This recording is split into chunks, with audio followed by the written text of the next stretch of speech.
C'est le cœur historique du Louvre, juste sous les fenêtres de la salle de la Joconde. Là, un tapis volant métallique qui abrite les 3000 mètres carrés du nouveau département des Arts de l'Islam.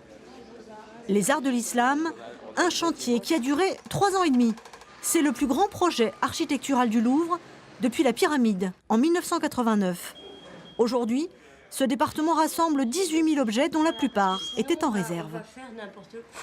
C'est une occasion formidable en fait pour faire partager à l'ensemble des visiteurs du musée, pas seulement français mais très internationaux, les splendeurs de cette civilisation que les gens connaissent très mal en fait. La boîte en ivoire sculptée d'un calife du Xe siècle, une lampe de mosquée syrienne en verre soufflé du XIVe siècle, de l'Espagne à la Chine du 7e siècle au 19e siècle, la collection du Louvre reflète toutes les civilisations de l'islam.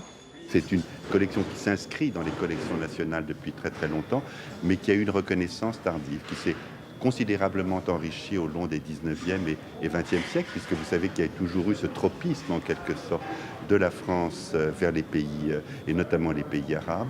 Et c'est une collection qui est certainement la plus belle collection du monde.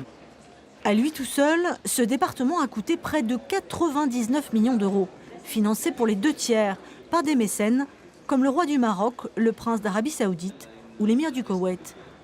Il y a pas mal de préjugés envers l'islam et les musulmans.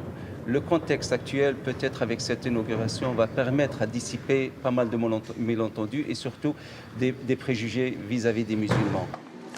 Le Louvre est actuellement le musée le plus visité du monde.